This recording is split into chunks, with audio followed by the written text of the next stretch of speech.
Whew, that's all I have to say, everybody, about that one. Man, this team never makes anything easy. I'll say that. They never make it easy. But the Knicks get it done tonight. They defeat the Miami Heat to extend the series to a game 6 at least. So the Knicks it's 3-2 now. The Knicks prevailed tonight, had a big lead, had to hold on to the lead. It's basically the same script that they've had all year, but they won it 112-103 at Madison Square Garden. We're going to get into it, obviously, in a little bit. But yeah, just a really, really fun game to watch, I thought. But as you guys know, I don't do this by myself. So let me bring Ty in first, because we have a special guest tonight. But let's bring Ty in first. So bring him in. Hello there. This is what we're doing right now. Right? Jeez, man. That was... God, woo! I don't even know what to say. But why can't they just, for once, just go up big and hold on to the lead? And This is Fred Sanford. This is the big one, Elizabeth. Every time you watch all right, the game, see, Bob, we just started the show, and this is what you're going to bring us right now? We trying to be happy, be in the moment. Bob, don't be ruining stuff. And Bob's coming in and talking about the bench. You're right. You're right. They did not play well off the bench. But, Ty, so... All right, let's bring our guest on first so we can get this thing going right. So I'll let you introduce him. It's your boy.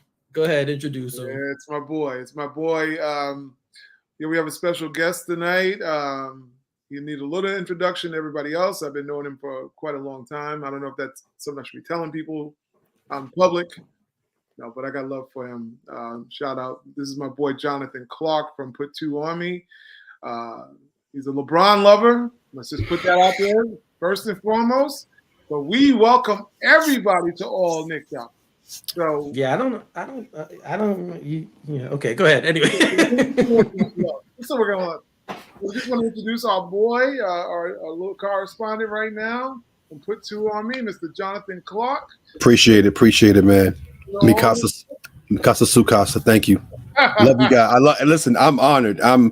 I'm just a fly on the wall. I love what you guys are doing, first and foremost. I love the Knicks platform. I think it's needed. Great conversations. And just, like I said, special guest. I'm honored. Thank you. Well, thank you for joining us, man. You do watch us, I know, because we've interacted before in the chat. So it's nice to have somebody here who watches us, who knows how we do things. So I don't have to drive the car too much. I can just kind of steer the conversation. It's what I like to do. So thank you again for coming on and talking about this, especially tonight, man. This was such a do or die. Games are always fun to watch, and they're much more fun when your team wins, though. So it was very, very nice that the Knicks got this one done tonight, which was not a short thing by any stretch. No. The way this team had been playing, coming in this series, really, a lot of people think, and it's very possible that if Butler had played game 2, this could have been a sweep. It might have been over already. I don't know for certain. Obviously, we can't say that. We don't know, but the way that everything had been going. But there was a difference tonight. The Knicks, there was a little bit of a different vibe, and we kind of saw what we've been seeing all year, right? The Knicks, they got down early in the first quarter. This team never gives up. I'll say that. They always fight to the end. They never give up. But they got down in the first. They were down 10 points. They looked sloppy, lethargic. We have to start with him because he really was the reason. And we pick on him a lot. But, they say it's been said in sports, it's always been said in sports, that you follow the lead of your best player, right? Like your best player sets the tone. Yeah. And I feel like that's what happened tonight. And whether it was getting poked in the eye right away, I don't know. But Randall in the first quarter looked like Randall that we had seen in the series thus far. Just lethargic, out of it, didn't look like he was interested in being there. And for such a big game, that was kind of sad to see.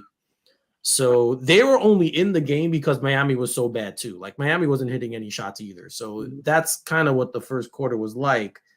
So Ty, what did you think at that point? Because we were all kind of watching the game together. Yeah. What did you think at that point? Very scared. I mean, there's no other way of putting it. You know, I always tell most of the time if I'm taking high blood pressure medicine, it's watching this team. It's been watching this team for around, you know, since Bernard King, but nothing like getting sour grapes of the last 20-something years of watching the Knicks just unfold. I was, you know, there's about as sturdy as a three-legged card table, you know, during a spades game, literally. Whoever plays spades, you know, that table is going to come down crashing after a while. Just a lot of nervous energy, you know, watching them play seemingly not desperate enough, but also seemed like they were rattled quite a bit. And, you know, you were waiting for someone to actually kind of lasso in the team as a leader and kind of set the table straight. But it was it was herky-jerky for a while, you know, and thank God Kevin Love was really off tonight. That was one of the key factors. He had a lot of open threes that just was not getting the right, you know, trajectory on him. So, you know, that was one of the key things. You know, we caught Miami playing bad basketball for once. You know, it wasn't us playing it. And then the Knicks kind of jumped on the opportunity once they settled in and got focused. So, but, you know, you're as good as what they say, attitude reflects leadership. You know, when your leader, your first quarter setter has all year has been Julius Randle. So when you look at that dynamic, he came out the way he came out, and the team looked the way they looked, you know, according to how he was playing. Just a lot of nervousness, and you know, they weren't sure. You know, you could just see then, like they came out like they were surprised they had a game 5. That's what it looked like. Like, oh, we're playing the Miami Heat, and we might go home. Oh, you know, like you're rushing to put all your luggage in a bag because you just last minute got to go on a trip.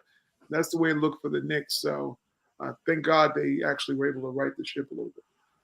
Yeah, so we, like Ty and I, obviously, if you watch the show, if you listen to us, you know our feelings about Randall. So Jonathan, I'm going to let you talk a little bit about Randall. You could talk about tonight. You could talk about his entire performance in the playoffs if you want. But I guess we'll start with tonight. What did you think of the first quarter tonight and how he looked? Yeah, initially, I was actually watching the game and kind of, you know, keeping track of the game while I was in attendance at another function. But I looked at the phone and I saw Randall. I think Randall was like 1 for 7. Yeah. And I remember driving home and I'm like, and I thought, you know, coach was gonna, you know, sit him down. I said something had to happen. You know, he's 1 for 7. I didn't realize that he was still in the game. You know, and I'm like, okay, so Randall to me is the muscle. I mean, he's the muscle. I really feel like he's the grit of the Knicks.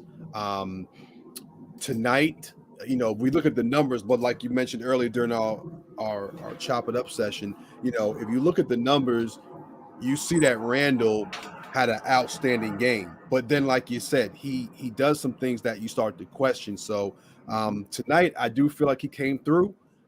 Once again, he hit some big shots. He made a couple of mistakes that made you say, but, you know, I think Randall played, you know, big ball tonight.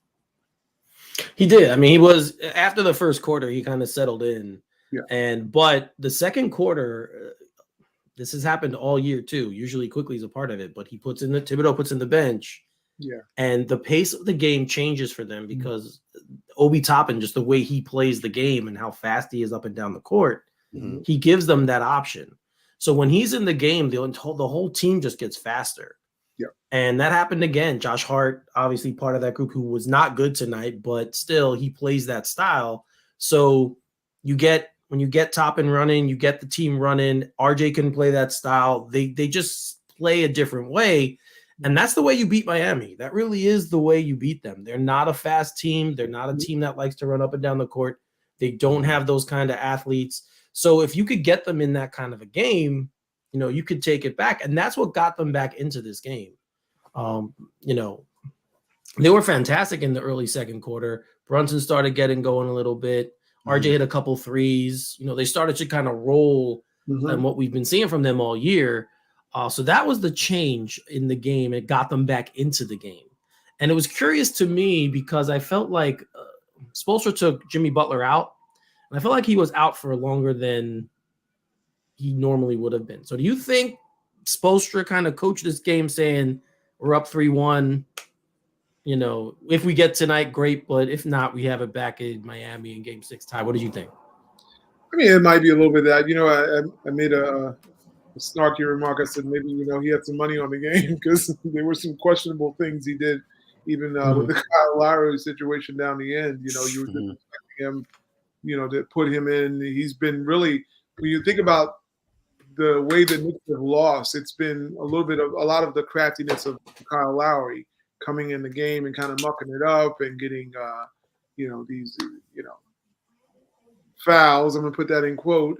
He kind of tells the whole handbook on refereeing. I think he I don't know if he's paying them off or not, but I'm just saying Spoelstra did not coach up this game as much as we've seen in the past, where the execution was a lot, seemingly flawless. He's coached a flawless series basically in a lot of parts. If not Butler getting injured, you probably would see this team may have swept the Knicks. It's very plausible that it might have happened. But yeah, not the same coaching job that we've seen from him. I don't know if that's a good theory, that if he did decide to not worry about us, because you don't want to give a team like the Knicks, I mean, granted, we know our flaws of our team, but you don't want to give them confidence that they can start strapping, because they proved tonight that they can be a gritty, grimy team, because that's what they've been all year. Outside of when they played Miami, for some reason, Miami has just been beating them at their own game. So, Yes, Bree Top, they do have to clean up the turnovers, absolutely. Yeah, so that was definitely a good point that he brought up right there, clean up the turnovers. And I felt like it could that something this game didn't hurt them as much as it has in previous games. They did turn the ball over a lot, but they seem to be able to withstand it tonight. So obviously Jalen Brunson's been great all year. He had a great game tonight. Definitely led them. That's kind of how the game unfolded. I felt like they tried to get Julius established early, and then when it didn't work, he was kind of just like, all right, screw this. This is our season on the line, so we need to come out. So Jonathan, what did you think of Brunson's performance?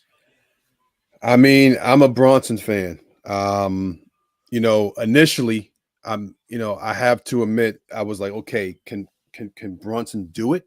And this is like when they first brought Bronson to the Knicks, it was like, okay, who's Bronson?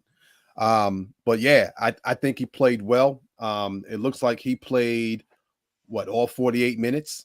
He did. So 48. No days off for all the young players out there. No days off. Brunson definitely stepped into that role tonight. He shot the ball well from the free throw line.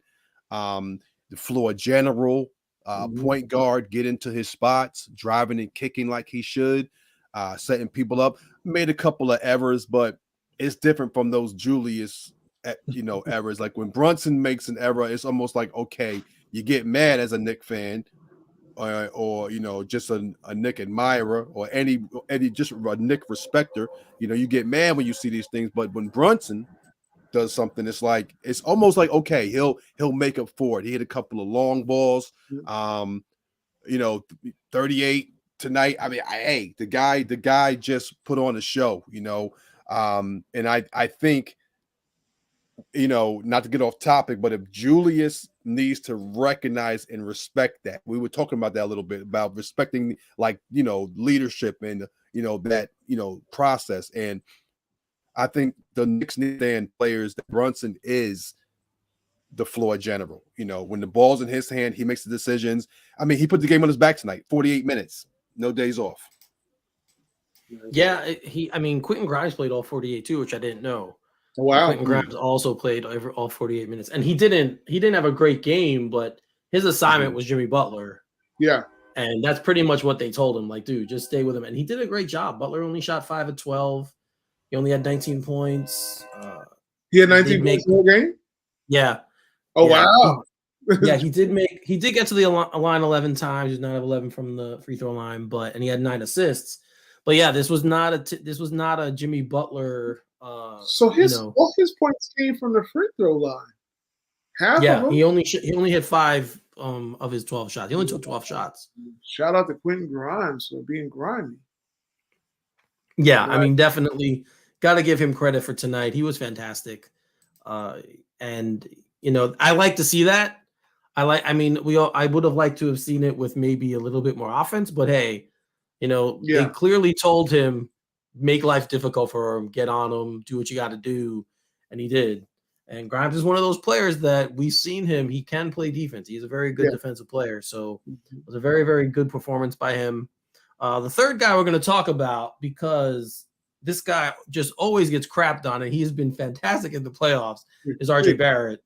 Absolutely. Who once again he was kind of all night. I can't remember one great thing he did, but just steady, right? Steady all game, hit the shots that came to him, made great decisions, except for the 5-second violation. But we'll pass that for now. We'll look past that for now. But because they won, so we'll look past it. But like he played a really steady game. He had 20. He had 24. 26. He had 26. Randall at 24, and then Brunson at 38. So we call them the mid three again. In game 2, when the Knicks won, the mid three delivered, and now in game 5, when the Knicks win, the mid three delivers. Yep. And they needed every, and again, like in game 2, they needed every point because the bench gave them nothing. Absolutely. So they needed everything. Jonathan, I'm gonna come back to you again, because me and Ty talk about RJ all the time. So I want to give you a chance to talk about RJ and hear how you feel about him as a player, and how he's been playing in the playoffs, because he's been fantastic. Yeah, I mean, once again, I appreciate it. First and foremost, I mean, I'm a Duke fan. I mean, I like other college teams, of course. St. John's. I don't care the record. I'm just a huge fan. When it comes to certain basketball teams, and the blue, Duke Blue Devils is definitely one of those teams. So I've liked RJ since Duke. Obviously, he's done a lot more at Duke. I mean, he's in the league now. You leave college, you come to the league. Put your big boy pants on. I believe that Randall has stepped up. RJ. I would love to see RJ more implemented into the offense more. I feel, and I had a discussion before with someone, and I said, I feel like when RJ and Randall, they're not really on the same page all the time. Like, I feel like Randall doesn't utilize RJ Barrett's skills to make himself better when they're on the floor together. It's almost like he looks him off a lot. I don't know. I doubt it's on purpose. I'm not going to start that, that media drama. I mean, hey, I'm trying to play nice guy. So, but I really feel like RJ, his skill set, I like the way he attacks. I think he, has worked on his jump shot in the off season. I feel like he needs to work on that a little bit more, but he's a pivotal part of the success going forward in this team. RJ, we have to give RJ the ball. 26 points. That's what we need from RJ. And just consist. He just needs to be more consistent. Obviously, coming from college to the pros, it's going to be an adjustment. I think he's still, believe it or not, I still feel like RJ's adjusting.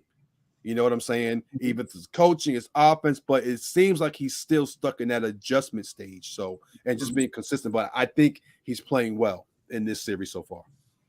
Yeah, Ty and I have talked about that in the past, because we think that him and Randall are somewhat redundant. They're both kind of good at the same thing. They both need the ball to be effective. So I think obviously there are things that Randall does better, and there are things that RJ does better, but they're kind of, I agree with you. And that's definitely something I've said since they've played together. It's they both need the same space to operate. And when one of them's on the floor, it kind of diminishes the other one. So Yeah, but I agree with you. I mean, he's definitely they made a small tweak to his jump shot after game 2 against Cleveland. They made a small tweak to his jump shot, and he's been hitting it since then. And it's just crazy to me that a small little thing like that can change how good your shot is. But he's been so much better. It's been fantastic to watch him in the playoffs. I mean, let's be honest, Julius has been trash, so they've needed somebody to step up, and I think RJ's done a pretty good job of that. With that. So, Ty, I'll give you a few minutes to talk because, I mean, again, like I said, tonight, there's nothing you look at and you say, wow, RJ but he was steady. He played his steady game, and that's what it is. He hit all those free throws again in the fourth too. He's always so level-headed, even keeled, doesn't get too excited, doesn't get too down, just plays the game. I was saying to you guys in the admins in the thread recently, I said, I think the Knicks have some questions answered on their team, and obviously Brunson is an answer. We finally got the point guard or floor leader or whatever you want to call. The Knicks have one of those. There are obviously some more missing pieces or spots to fill in, but I'm going to say this about RJ Barrett. I think the Knicks definitely have their third option. That doesn't mean make him worse. That'll make him better, great. I don't think he's the superstar talent. I don't think that we're going to see that player out of him. But you might have found your Chris Middleton or your third guy on your team now with RJ because he does have that steady pace about him. He doesn't get flapped. Nobody bothers him. He doesn't get rattled. He's one of those guys that will go in the offseason or during a break in between a playoff and say, let me tweak this. Or he gets offended by someone saying he's not great or he's not good, and he goes on this ridiculous tear, and suddenly he becomes the guy that was picked third. You see why he was an important guy coming out of high school into college, and that's what we've wanted from RJ. He's been a steady pace setter, and I don't care. I've always never cared that much about the regular season. I always say the regular season you make your name, postseason you make your fame. He's playing when it counts. See, when we want to go back to whether his game is ugly during the regular season, whether, he's got these lapses, RJ, blah, blah, blah, blah, blah. Is he a bad man now is what you got to ask yourself. And the answer to that is yes. He's been bad man Barrett during the playoffs. This dude has stepped up. Now, our all-star, the guy that's being celebrated, that we say – who's redundant? Eric and I have talked about this many moves about who's their redundant players. But what RJ has done is not what Julius has done. RJ has not shrunk. He's not shrunk through this whole the both series.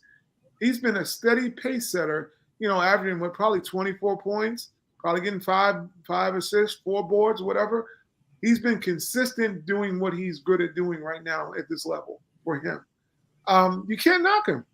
You never see nobody talking about him. I saw somebody on another thread. They said, are we going to talk about RJ being the negative 20 in the game that all the Knicks were negative?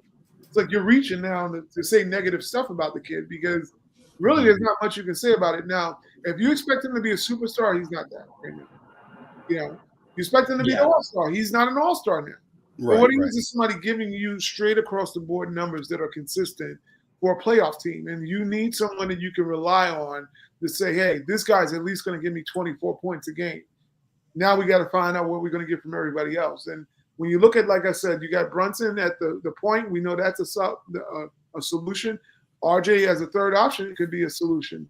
Now we're trying to figure out who is, Nightwing or Robin or whatever comic book you want to draw from. Who's going to be to Brunson being, right now he's a little Superman dude.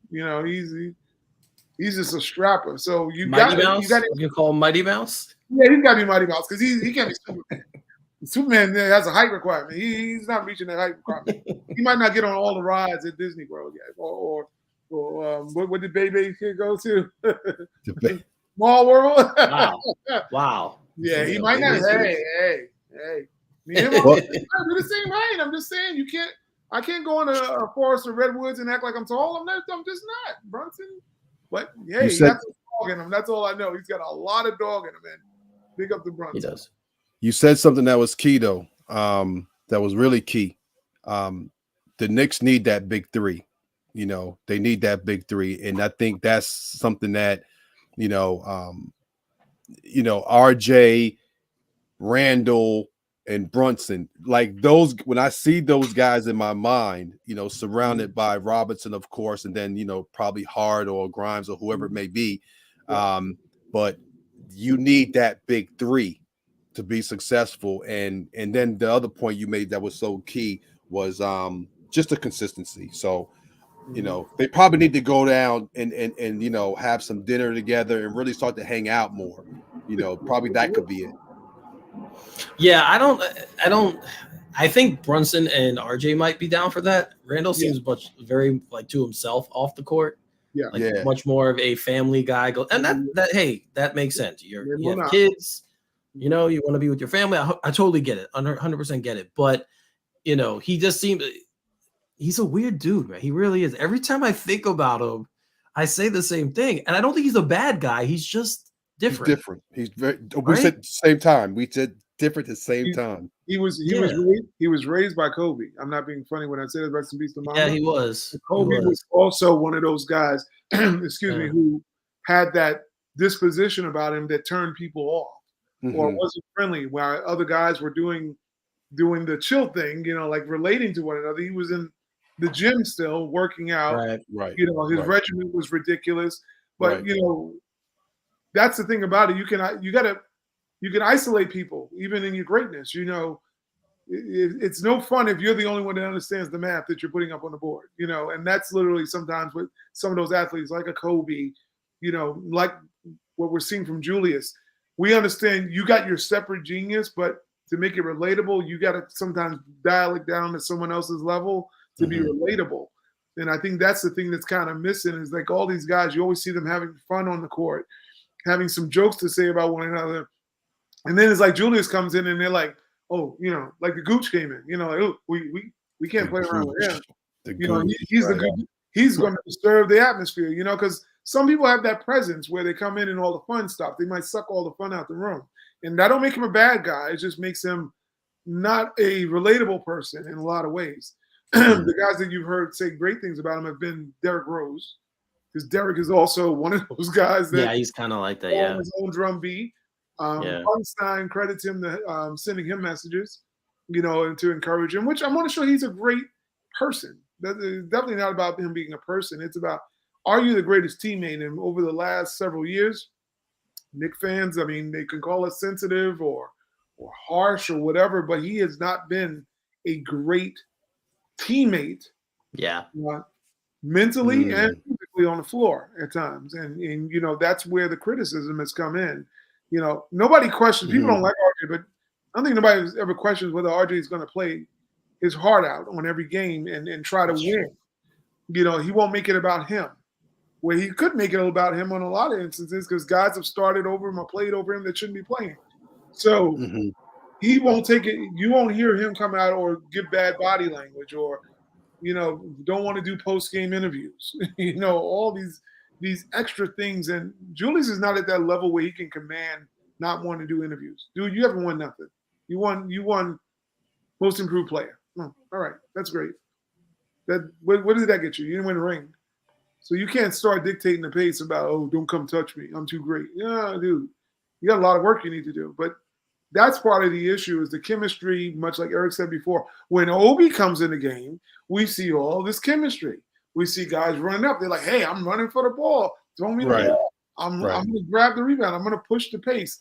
Everybody's involved. And then we, like clockwork, we're like, if you can hear us in our threads, our private go, when Julius coming in, I hope you don't put him in. That's the first thing we end up saying because, he's going to screw it up. And it's not because he doesn't play great. He's just going to screw up the chemistry. Yeah, he's kind of like we've said this before. He's kind of a throwback player in a modern game, right? He's kind of, he doesn't. It's not that he can't run the floor. He's just not great at it, and he seems clumsy when he's asked to do something like that. He's much better in the half court. He plays much better in the half court. So I'm just going to throw out some stats from the game tonight that we can chew on a little bit. The Knicks shot 49%, which is excellent. Obviously, Miami only shot 42%. Knicks shot 38% from three. Miami shot 30% from three. The Knicks took 34 threes. Miami took 43. So again, they're getting the shots up. They missed some open ones tonight. We all saw it. Yeah, They absolutely. missed some shots. That's still a problem for me. The Knicks got to the line 40 times, only hit 29 out of 40 from the free throw line. I don't understand why this team has such a problem hitting free throws, but they do for whatever reason. They finally won the rebounding battle again, 50-34 in like a distinct margin. So that was big. Obviously, 14 offensive rebounds, big time there. What were the turnovers? They did have the Knicks had 19 turnovers. It's a lot of turnovers. It's a lot of turnovers. Yes. Yeah, and Miami had 12. The Knicks only had 5 points off of those 12. Miami had 29 off of the Knicks 19. So average like 13 on the season per game. They've turned the ball over more in this series than they have all year. And that's a credit to Miami's defense. They're an excellent defensive team. They're a veteran team. They have guys who have been in the playoffs before. They said during the game tonight, which I didn't know this was official, I thought it, the Knicks, of all the teams in the playoffs, they had the least amount of playoff experience. Yep. So, I mean, it makes sense that it's showing in a lot of ways. Yeah, it makes sense. It definitely makes – it didn't show in the first round. Obviously, the Knicks handled Cleveland pretty well, but Cleveland, I think, was probably this team with the second. Right? The Knicks were older than them, basically, in a sense. Yeah, so I think they were probably, so I think that probably showed. But it was just they just wanted to go through some of those stats there. Points in the paint, Miami actually beat them 42-40. And the Knicks, people like to talk about the refs. Tonight is not that night, people. Miami had committed 30 fouls. The Knicks only committed 19 fouls. So tonight is not the night to talk about the calls. There were some weird ones, though. There were some weird calls tonight. Yeah, they were more weird than excessive in a sense. Right, but very interesting. So back to Miami, Game 6. What do we think? Tyler, start with you. What are you thinking about Game 6? I'm going to say the same thing we said when we won against Cleveland. Let's just celebrate this one now. Now we gonna go a little further than that. I was asking for some Miss Cleo predictions, like, "Oh, what do you think of that?" I was like, "Look, dude, he just won 5 minutes ago. We can't get that far ahead. We don't got Doc Brown's time machine truck or car to go in the future and think this kind of much stress." But all honesty, I mean, this comes down to the Knicks have a fighting chance, and they have to fight. This series throughout the whole season has been close. It's never been like a blowout. Yeah, Even in the games that the Knicks have lost, they're not blowouts. We're talking single-digit wins. Right. Tonight, single-digit wins. There's nobody has ever been so overpowered, that much overpowering of or a juggernaut. And anytime you play Miami, this dates back to the rivalries. And even till now, this has always been two franchises that pride themselves on, drawing out, half court, strong defense, muddying up the game. So I think the thing that for the Knicks to win, if they are to go down to Miami and win, they have to make it not about the side games. This is what's been part of the problem. Butler has been getting, we said, the Michael Jordan treatment, in a lot of ways. Bam takes a couple of luggage steps when he's in the game. You can't let that affect you. You got to say, look, we're going down and execute a game plan to get us back to Madison Square Garden. And that game plan is you got to go punch them in the mouth. And when they punch you back, you got to punch them twice. Because it can't be you getting punched and then you're going, oh, let me go home and tell my mom about it. Because the Knicks have played like that for 3 of those games. Like, I don't want to play no more because somebody got rough with you. Like, they outdid you on how your game plan is. So the Knicks can easily, and not saying easily, but easily meaning in the sense that they could go down and win in Miami. I don't think it's far-fetched. Right. It's just about keep your head in the game. And that's always where our Julius, we would go back to Julius because he is the linchpin no matter what you look at with the Knicks. If his mind is focused on playing his game and he's a bully about his game, there's nobody on Miami checking him. So if you have him come in and he's playing at that level with Brunson, And you know what RJ's bringing all the time now. Mhm. Knicks got every right to say, let me go down a little bit confident. But we watched towards the end of the game, you started seeing the threads come apart a little bit, and that's Mhm. the fear factor of what I have with Miami could easily go down there and definitely, win the series as well. So Knicks got a 50-50 shot. I don't think Miami outweighs us or they're greater than us. Butler obviously got neutralized. I mean, think about it. This guy has been a monster. He went into Milwaukee against Giannis. They've been tearing up the league with a team that's definitely better than the Knicks. So, Yeah. for the Knicks to come in and hang at least 2 on Miami tells you that even though Milwaukee is a former champion, that the Knicks do have a number on Miami if they do go out and execute their game plan. Yeah. Yeah, it's going to be interesting. It's going to be interesting on Friday. Jonathan, what do you think about their chances in Game 6? Yeah, like Todd said, he made a lot of great points there. Just to kind of recap. So, like you said, I mean, every game I'm looking at, game 1, 7 points. Game 2, looks like 6 points here. Game 3 was the blowout. That was a blowout. Yeah, game 3 was the only, I think that was 19 points, 105 to 86. And then obviously 109 to 101, 8 points. And then tonight, 9 points. Thank you for that math right there, Coach E. I was definitely like 1, 2, 3, 4, 5, 6. But yeah. I just looked at it, so that's why I knew it was fresh. Thank you for that. Thank you. You're welcome. I really mean that. I think the Knicks have a great chance because, like it's been talked about, Miami is not light years better than New York. I think since this series started, I thought that it was a real even teams here.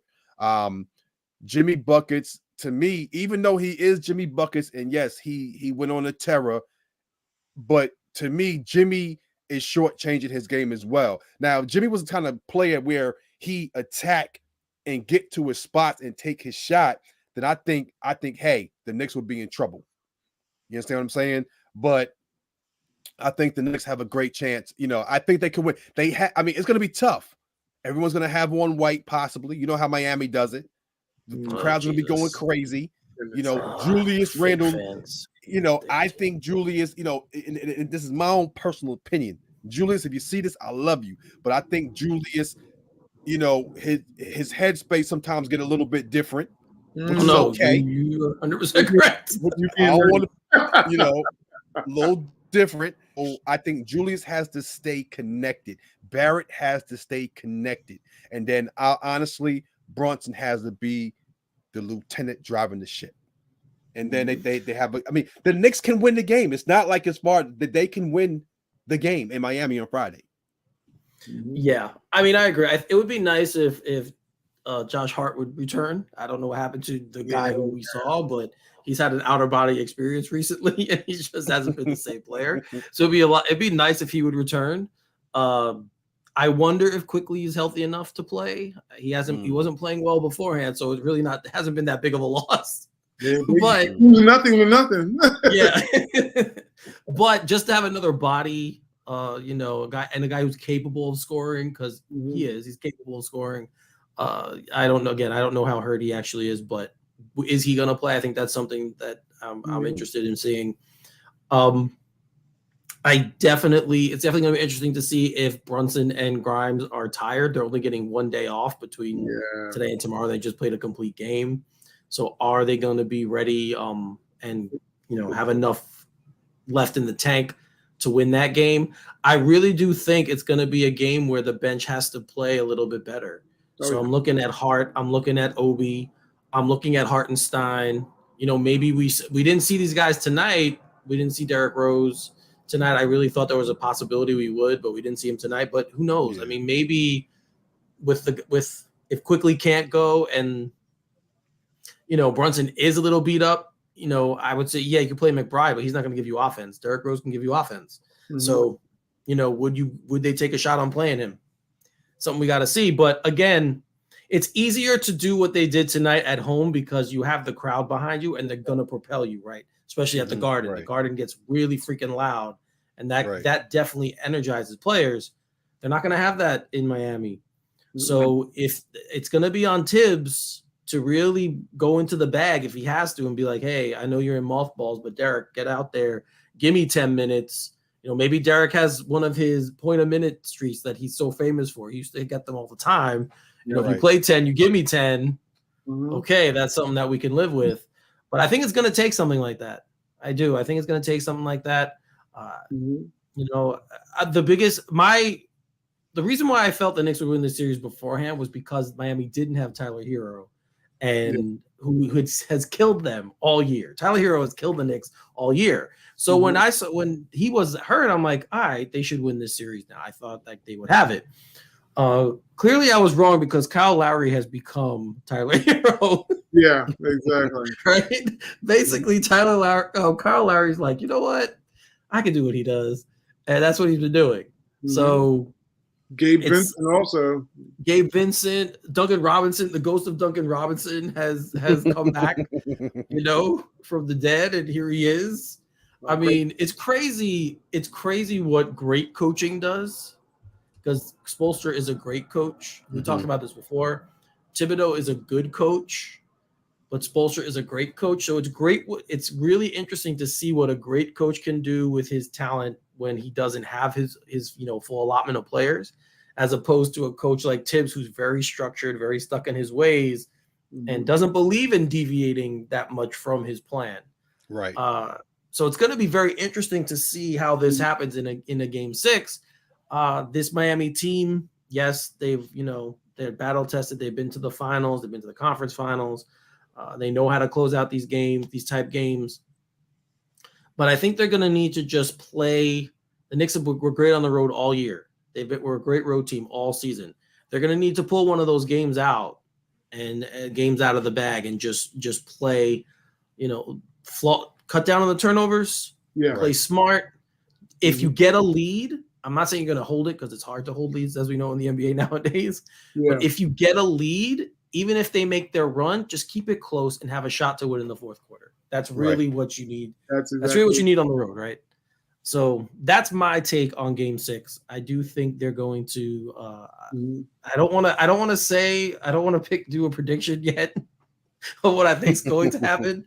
I don't want to jinx anything, but I think they'll have a shot. Like Ty, like you said, all these games have been practically close except the one game. So maybe this is our turn to get the blowout on the road. Maybe we'll flip the script. Could be.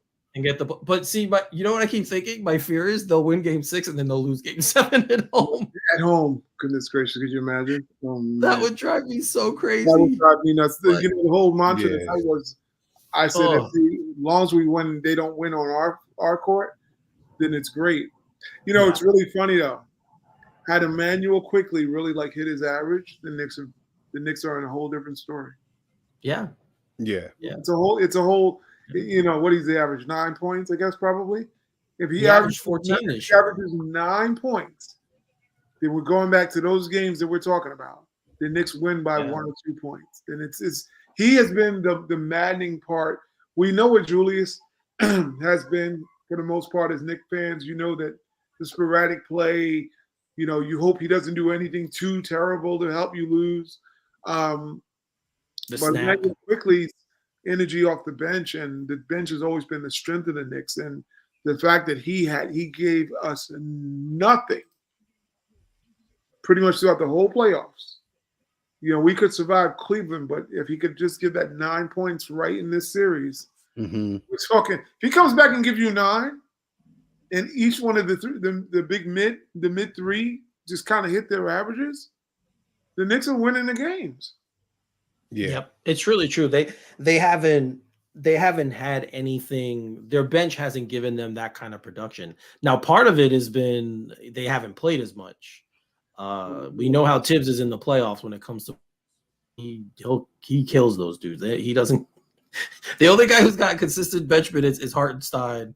Yeah. And then Hart, obviously, Hart or Grimes, whoever's been on the bench, they've gotten consistent minutes. But other than that, it's kind of a slim pickings. Obi's still getting his 10, sitting there like, what the hell do I have to do to play more minutes? Like, dude, let me get more burn. but he's playing his 10. So Craig actually is in the room. Yeah. So he brought up. He says that the Knicks are afraid. He thinks the Knicks are afraid of Miami. I don't necessarily agree with that. Yeah, I don't think Knicks are afraid of I Miami. don't think they're afraid either. I think they got punked in a way of style. I think they were expecting a team to not play like them. And I think it was a matchup of in Cleveland, they punked Cleveland all the way around. And I think they thought, well, we can come in here against Miami. Excuse me. Sorry. They thought that they were going to be able to come into Miami and do kind of the same thing. But Jimmy Butler's a dog. I mean, don't get it twisted. He's a dog. So that team is going to play like their leader. I'm sorry. I'm sorry, Coach Ty. Go ahead. Yeah, no. Craig's so funny. Yeah. He doesn't like Miami too much. We can put it that way. Yeah, none of I mean, Craig is a newer Knicks fan than Ty and I. So Craig's first memories of being a Knicks fan are when the Knicks Heat rivalry was kind of in its in its genesis, in its heyday. So he my hate for the Bulls is his hate for Miami. Like how much I hate the Chicago Bulls. Okay. That's how he feels about the Heat. Yeah. Okay.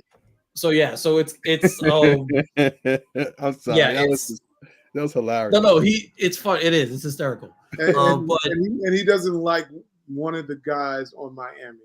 Yeah, he has a history with Kyle Lowry. They have a little bit of a history. That's what we need to let that be known. This is what he said before. I didn't post it, but I will now. This is what he's when we mentioned Kyle Lowry, that's what he said. Yeah, that's the Kyle Lowry. Fatty. I love it. Fatty. I love it. Listen, and I don't think that I understand. I think at times the Knicks it's not scared, but I think that the Knicks may at times play too conservative around like Randall to me is the only one, and other analysts have said this. He doesn't care about Miami at all. I mean, like I said, it's that thing that I was in his head that that headspace with Julius. He doesn't care about anybody on Miami. So, but Fatty, that's so funny. Hey, Lowry. He's the guy you just gotta guard. I mean, obviously, he can go. He's. Would you say he's streaky? Is Lowry a streaky shooter? He hasn't been streaky in the playoffs. He's been very on point. Overall in his career, I would probably say he's more his career. I'd agree. Yeah, a microwave kind of player. He gets warmed up after a while, but that is hilarious, though. Pat. But he's always been very crafty. That's been his whole game is the craftiness, and I think that's the thing that's happened with the Knicks. They've gotten kind of juked into playing that kind of, allowing him to do that. That's a mind game for him with the Knicks, and if we're going to talk about intimidation, I think he has them questioning themselves sometimes. That makes it look like they're apprehensive, if anything. I think that's part of the problem. They just need to play their game, not say, just do what you've been doing all year and make them beat you fair and square, what you are great at doing. They beat you. A lot of things. But you're letting them beat you before they – like, he's getting a call, ref. You can't get in that matchup. Right. Playoff things are going to be called weird. They've always been called weird. You just can only go out and control what you can control, which is your effort on the boards and your effort on defense and trying to execute. Because the offense is not going to last in the playoffs. You're going to have to get grimy and dig in. I mean, you see Golden State. They're an explosive team, but it doesn't matter. When that bucket's not hitting, now you got to go guard somebody. Right. It's cute. All those points are cute until the playoffs come. You got to go guard. Now, what man you guarding in a 7-game series? Now somebody, they're going to make adjustments. So they're going to take away what you're great at. I always tell people basketball is about what are you great at when they take away your greatness. So when they take out what you're very good at, what are you left with? And that's what a lot of times what you're seeing. The Knicks got to realize, you got to say, well, if they're taking away this, let me do that. They don't have a pivot. That's part of the issue with the Knicks. And Julius Randle's always been a problem with him having a pivot. What can you do other than what you're great at? And Right.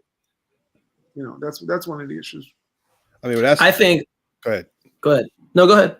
No, I'm gonna say that's where you're talking about, like, I think the elite players, Absolutely. Players like, Steph Curry, even like Brunson. To me, I think he's able to adjust. Like, well, I don't know. A couple of games he was kind of choked up a little bit, but elite, like the Michael Jordans, Well, yeah, I would. No one was on that level. Like No, Jordan, yeah. Larry Bird, those guys were just different. Like able to they change. were- That was the kind of like the. they Yeah. they had one lane, one focus, and they could not crack them out of that focus. Like there's no, I've never seen guys like that. Those two are special in that regard. But no, I think the experience, like I think Miami's experience is showing here, right? Like that's definitely one of the main differences that have been in the series. When something bad happens for the Knicks, it can snowball and they can lose. They could lose it. When Miami has some bad stretch, they're very even keeled. They calm themselves. They right the ship and then they make a run themselves. So I feel like we've seen that dynamic. That's been the biggest difference to me in this series because talent-wise, especially 1 to 15, without Hero and the Knicks have more talent 1 through 15 in my opinion. They're a more talented bunch, but you have guys like I said before, guys who have been there before, guys who have won, and they know what to do. Kyle Lowry's an NBA champion, so I mean, he knows. He knows what to do in these moments. That's why he doesn't get rattled, and he can play like crap in the regular season and come in the playoffs and then just totally turn it on. Like that's just what he knows what to do. So I think that's been more of it. I don't want to say it's fear. It's more of not fear of Miami. It's fear of themselves in those moments. Because they've never been in those moments before. So some of them are afraid. I don't think RJ's afraid. He's just not built to be afraid. Yeah, he's like, give me the moment. But we've seen it, and not even in the playoffs. Like when Julius, towards the end of games, he's not a good clutch player because he kind of loses focus. I think RJ and Brunson are there. There's those two guys. Grimes kind of has that same makeup too. He just needs the experience. Like I don't see him getting rattled at all. He's that type of player. I don't trust Randle in the clutch. I don't trust Quickly because that guy, I don't know. He runs all over the place and he's like a whirling dervish. I don't trust him either. Hart, obviously, I trust. But those Villanova guys all won NCAA titles, right? Like they've all multiple. They've all reached that pinnacle in some level. So they understand what it's like to play, and those are one and dones, right? The NCAA tournament's one and done. You lose and you're done. Yeah. So I think they have those. They have it built in them, but all the other guys, it's a struggle. And when one of your best players, like Randall is, has those kind of tenets, it's kind of tough to trust him and to say, okay, he's going to get us there, or I feel comfortable with him with the ball. So I don't think it's so much fear. It's fear of it's fear of themselves not having those moments. So I brought up Randall. We've been talking about him a little, so let's give him the props again. Crazy to me, but he makes all NBA third team. He made all NBA second team 2 years ago. So that's 2 all NBA teams, which is more than John Morant, which is more than a lot of these superstars in the game. Now, obviously Morant's still young and he has plenty of years to make more, and he will. But it is crazy to me that a guy who is so productive, is so productive in the regular season and has been so good in 2 out of the last 3 regular seasons, that we have these feelings and these discussions about him. Like that's the crazy thing to me. Like we should not be talking about him negatively as much as we do. But we do. Right. And it's a crazy thing to think about. And people might say, well, you're too hard on him. Maybe you want to say that, but you know what? He did that. He got better. He made himself this player, and you have expectations now. Yeah. We have expectations for him as fans. And I don't care. You could score 50 points. If the Knicks lose, and he did this year, and they lost that game. Yeah. Right? He scored 57 that game, and they lost the game. Mm-hmm. So, I mean, you could have 50 points. If you're not making winning plays, it doesn't mean anything. They're empty. Yeah. So, obviously, props to him. Congratulations. We said before, he's a self-made player. He's a guy who, works hard at his craft. Last year he couldn't shoot a three after being able to shoot it. This year he worked on it. He was able to hit threes again. Like he's, there's things about him to like as a player. Absolutely. But man, I was looking at the list of other players that could have made it. Like I'm like, he should have been third team over Julius. And I've never been like that about one of my own players on my team. I'm always happy for them. But man, this guy's just frustrating. I don't know. I think for me, I have one caveat for my basketball fandom, and it's always been I like smart players. I'll take a smart player over any of that other garbage that you give. Right, high IQ. Yeah, the IQ. Yeah, is IQ. such a difference maker at this level because, like we were talking before off camera, we said these have been the best players in their state. When they go into college, these have probably been all-state players, players of the years in their states, and they come, each level gets higher and get tougher. So we know that every guy in the NBA is extremely talented. So the talent becomes literally a wash in a lot of ways. These guys are talented. Clearly, you've made it here. They said the chance of making the NBA is the chances you have a better chance of getting struck by lightning twice. So we know that these guys are the echelon of the game. With that being said, what tends to separate all the players to being elite is work ethic and mentality. Your IQ for the game. Right. LeBron wins rings and it makes guys play better, and he's got a very high IQ. Same thing with Jordan. I mean, most people just think he's a wide scorer. He had a high IQ. Magic Johnson had a high IQ. Right. Mike Bird had a high IQ. Tim Duncan has a high IQ. It keeps going on and on in the list. If anybody's got a lot of hardware, they're very smart basketball players. So when we look at a guy like Julius, I look at all that stuff, and I told you I'm all about the postseason. I could care less what you do in the regular season. Will you win a ring? That's for me, being a New York Knicks fan, that's all I ever worry about is will I die without seeing a ring? This is my biggest thing. It's 50 years this year. I'm like, I thought this might be the year after they got lucky. And it still comes down to watching a guy like Julius. Phenomenal dude in the sense of the statistical output, the work ethic that he comes in shape. He loves the game. It's not even a question mark. The question is, dude, you act like a bag of bricks sometimes in the mind, because you don't know how, and his coach is like that too. So that's why these guys, the pairing is so weird. Because I always say Thibodeau, like Spoelstra is a serial killer, like he won't leave the body. You got to go hunting. You got to go, send the feds after and try to find out did he leave a clue. Tom Thibodeau's just going to blunt you. And he's going to drag you and leave all kind of the stains and the fingerprints. He's like, oh, I got the job done. And, and he's like, Tom, you're about to get arrested. You're about to go to jail. And, they know who you is. That's the difference. That's Julius, too. Julius is going – I've watched him so much that I'm like, oh, this play is going to come at some point.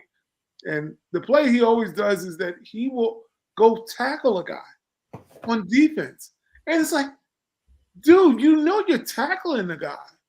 Because it's like him saying, oh, I'm going to go play defense now. Oh, he goes after. It's like, dude, we are not playing football. But it's him in his mind. He's like, I got to go out, and now I got to get at you. Like, he doesn't have that mindset to say, I always tell people, I said the difference with some people they're missing that switch in their mind, be like, oh, no, turn that switch off. Mm-hmm. Need that switch, reserve that switch. He doesn't have the switch. It's just toggling back and forth loose. Because he just goes and plays this ridiculous, tough, like he's got to go shove someone. He's like the bully, the kid that everybody went to school with that person. That person, no matter what, they got to come punch somebody or they got to, prove that I'm big, and they're going to come. He is. He's going to bludgeon people, and that you can't win a title with a dude like that. I don't care. Throw all that garbage out the window. I think fans go, "Oh, you're hard on Julius, whatever." You want to win a ring, or you want to make him happy. Mm-hmm. That's what you want. You want to win a ring, or you want to make him happy. He's got his money.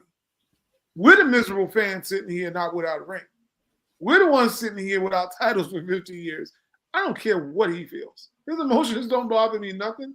As far as he can put out the greatest stats in the world, you've been horrible in the playoffs. And if you're here as a Knicks fan and you're not here to win a ring, then why are you a fan for? I'm not going to buy their jersey. Yep.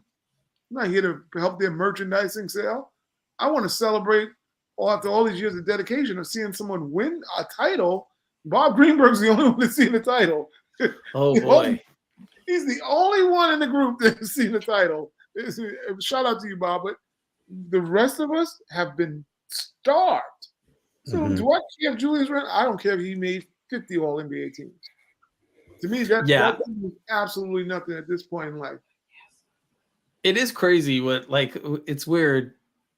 Even though we're not watching the game together, there'll be times where the Knicks are on and we'll be messaging, and we'll all sense it. We'll all sense we know Randall's about to break, and we'll just start laughing in the chat. We'll be sending smiley faces and stuff. It's great. If you saw it, it's hysterical because we don't even have to say it. We're like, "Uh-oh, here it comes. Here it comes. Here it comes. We know it. This dude's about to lose his mind." Mm-hmm. I say all the time, one foul that he complains about. Mm-hmm. He's gone. And he hasn't done that in the playoffs. I will give him credit. He has not. Yes. Yeah. He has not done that in the playoffs. But in the regular season, dude is crazy. I know you're probably watching the game, right? You're probably watching the game, Jonathan. You're watching the Lakers. Yeah, I'm catching it. I'm really not. I mean, I know the NBA. The NBA is a game of runs and it's momentum. And even though the Lakers are up 3-1 right now, it's not over for Golden State. I kind of expect Golden State to win this game tonight, just because of the way how the game is. Mm-hmm. You're in the Bay. You understand what I'm saying? So it's not going to be an easy task at all. But it's funny. You brought up something. I'm going a little bit off the Knick reservation. You brought up something about Steph Curry. You were talking about high IQ. I'm not doubting Steph's IQ, but Steph does some boneheaded stuff at the wrong time. Mm-hmm. That's my really knock on him, is that he is going to give you some turnovers and you go, WTF. Like, you didn't need that. He has those, you don't need that moment sometimes with the handling of the rock sometimes. Like, his decision making is sort of a player that he's that great that he's like, I can do anything out here. Yeah. And he attempts it, and it's like, dude, your title's on the line now. This is game 7. You don't do that. You should be, you're too great to not be great in those moments. Because the Warriors' issue has been always turnovers. That if you go back to they always turn the ball over at the wrong time, and it's like, if the Lakers are capitalized, but Golden State's in a different position anyway. They're not the Golden State juggernaut. They won last year, but they're not that team. They haven't been that team this year. Right. I agree. The Warriors are a fun team to watch. I'll say I always enjoy watching. They're just a fun team to watch. But yeah, he's one of those players whose confidence in himself is so high. Like, he never believes he takes a bad shot. Obviously, with some of the shots he takes, and he has the green light at all times. Like, the only guy I've ever seen shoot more ridiculous shots like that was Jimmer Fredette in college, who would take shots from like half court. Yeah, he'd step across the half court line and shoot it up. He'd hit some of them, but like, he's the only guy I've ever seen take more ridiculous shots than Steph Curry. So I totally agree with you there. They've been a great franchise. Obviously, those 3 guys have won a lot together. In Green, Curry, and Thompson. But yeah, this series, the series with them is following the same pattern that the Knicks series is. It is. It's following the exact same patterns that's here. So that's why it's been very interesting to watch. Different, obviously, level of talent and players and all that, but the style and how the games have gone, it's been very similar. It's been a very, very interesting dynamic. As I'm still want the Lakers to lose, but it's well. Good night, fellas. Golden State only has to win one on the road. I've been saying that all but since the postseason start. I said I know they've been terrible as a road team, but in any series they only got to win one road game. And are they not capable of doing it? Absolutely, because Steph can go. Steph, I mean, he could be just a ridiculous player, but I just think that they're old. I mean, that's what you're starting to see. Klay Thompson has his moments. He just can't have them every game. He's been better. He's gotten better though as the season. Yeah. It's weird. He's not having a good game tonight, although he's plus 15. He's not shooting well, but he's got this year. Last year, I thought he was done. Like I was like, this guy's cooked, and he's had a much better season this year. So, I don't think he'll ever be the player he was. Having those two catastrophic injuries back to back, that takes a lot out of you. Yeah, he was a beast too. But he was one of the best two-way players in the league. Like he could defend and obviously score. He was some of the best I've seen actually. Given his ability to shoot and then want to get at guys. I mean that definitely tipped my hat to him. But they've had their run. And probably and part of the issue is Draymond. I mean, that punch, that's the punch heard from around the world. I mean, it punched Poole so hard. It's punched Poole so hard. He's paying women $500,000 to go out on dates with him. So that's how bad he got punched. He don't even realize he's still getting punched.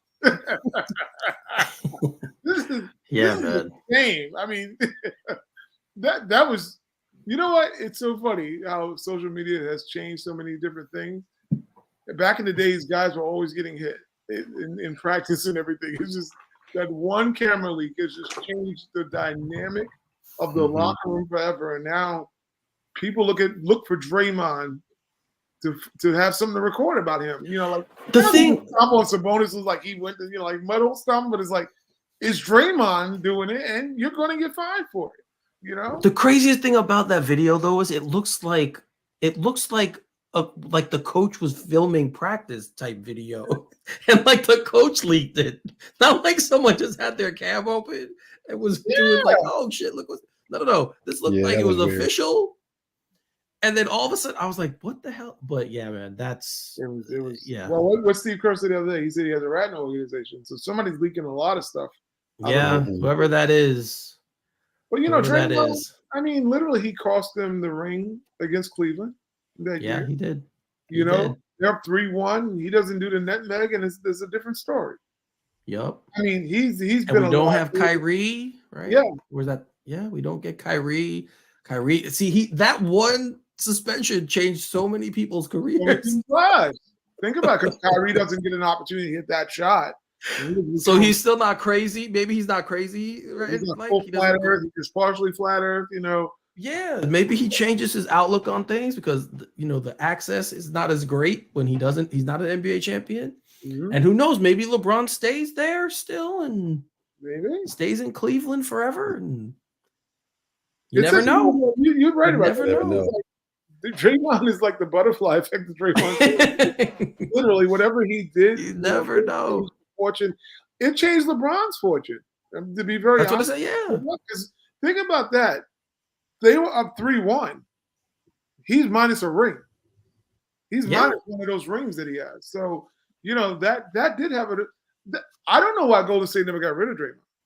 To be very honest, I know because what he does, but they probably should have gotten rid of him after that fallacy that happened. Come on. Their record with him and without him is ridiculous. Like they are so much better with him. It really is crazy, but he just impacts winning. And again, it might be illegal the way he impacts winning, but he does, man. He impacts winning. He's one of those weird. He's Dennis Rodman. He's our version of this generation's version. He's the generation of Rodman. Absolutely. Yeah, he's definitely that. Right. That's exactly. He is. And yeah, All right. So we're gonna shut this one down, but let's really quickly. I'm gonna ask for a prediction on Friday night. So Ty. Should I go with my heart or my head? I'm gonna go like I did in the Cleveland series. In Cleveland, I was right. I was definitely. I said they're winning 5. You did. I was right. That's what I did. I think we come back to the Garden. Okay. Jonathan, what do you think? Yeah, final thought. I think that pull this one out. I think the New York Knicks will prevail. I think it's just going to be the Knick. How should I say it? The Knick spirits that are in there. That's helping them to reach. They deserve it. They deserve. I think the Knicks deserve it because it's been years of obviously you guys being diehard fans, and I'm just a lover of the Knicks because I'm from New York and the Knicks are doing well. I feel like I'm doing well. You know what I'm saying? I mean, you have to love the Knicks. So I think that the Knicks deserve it because a lot of the fans, really have that type of how should I say it? Well, we don't want to say that the Knicks are going to do well because we don't want to put them in a bad situation where they're a little jinx them.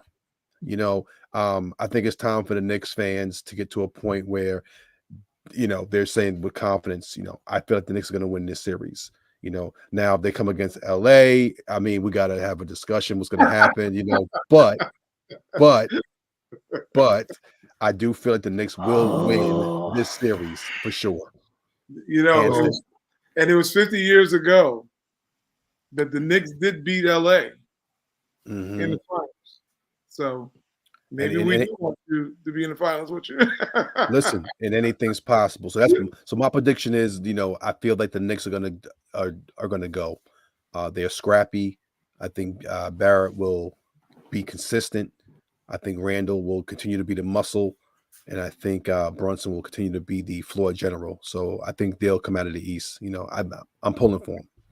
Wow. He's saying come out of the East. So we're going to beat Philly or Boston too? Yeah, I think so. Knicks too scrappy. It's a New York state of mind. Let's come back from this deficit first before we make those kind of crazy. See what I'm saying? But hey, no, you're more confident than I am. So that's because fine. It would hurt. It would hurt if the Knicks were to lose the East. It's like if they would have lost tonight, I would have been kind of hurt. Because the Knicks, they just deserve it. Barrett's a good. Yeah, I know what you're saying. I hear what you're saying about they're an easy group to root for. They are easy group to root for. They definitely are an easy group to root for. So I do think they're going to win on Friday. I can't imagine they would go this whole series and not win one on the road. It seems foreign to me with how they played so well on the road all season. So I do think they're going to get Friday, but Game 7, man, Jody, I'm not making a prediction on that at all because anything could happen in the Game 7, and it's it's going to be a crazy, crazy game. But I do think we'll get there. I do think we're going to get there. That could be partially the fan of me, obviously speaking, but I do think I feel like they unlocked some stuff tonight. I feel like there's some positives you can take from this game, and I feel like they might have learned something tonight. At least I'm hoping they did. That they can apply, and then we'll see them again. Spoelstra might come out next game and completely change the way they play. They might win by 40. That's because that's what he does. But I'm gonna stick with them. I'm gonna go with them. I originally said Knicks in 6. Obviously, that can't happen anymore. But we will see what happens on Friday night. So, Jonathan, I want to thank you for hopping on. Yes, thanks. Coming on with us tonight. Definitely, thank you for It was a lot of fun to to actually talk to you face to face. I've chatted with you in the chat before. Of course. We've had conversation, but it was very nice to talk to you face to face. So thank you for coming on. Tell people where they can find you, if anywhere on social media. If not, talk about your pod and everything else you do. Yeah, so just put Two on Me as a multi-sport platform. We cover basically all sports, highlights, conversations like this right here. That's what I'm saying. I really appreciate the opportunity to come on here and to just even promote the platform. So you can go to Put Two on Me. You can go to p2om.com. Just go to the Facebook page, follow it. if you have the time, you know, there's definitely some Knicks highlights on there. Definitely good conversation, and you know, brothers like you two, you know, just giving me the opportunity to come on here and join you. You know, I truly appreciate it. Twitter, Instagram, right, you know, put two on me. Twitter, Instagram, YouTube is just put two on me. So a lot of different things, you know. But I definitely appreciate the shout out and the love tonight, for real. All right, thank you, man. Ty. Hit me up at Genius Scribble on Twitter. You can always check me out on our fan page on Facebook, where I'm trying to engage with everybody, try to keep us updated. I'd like to personally thank Jonathan for coming on. That's my boy. Back in the day, up until now. Sir. That's right. Fam right there. So it was really good to be able to engage with him. Definitely follow him. He's very passionate about his craft. You know, he says one is not enough. You need two, so you got to put two on them. That's how it is. So, but, yeah, but definitely big shout out to you. Like I said, just Knick fans, get at us on the fan page. I'm trying to engage as much. You know, you got some content you want to talk about or subject matter, you know, bring it to our attention. I'm more than happy to write an article and discuss it, and et cetera, get polls going, whatever. Just come and engage with us. We need some engaging.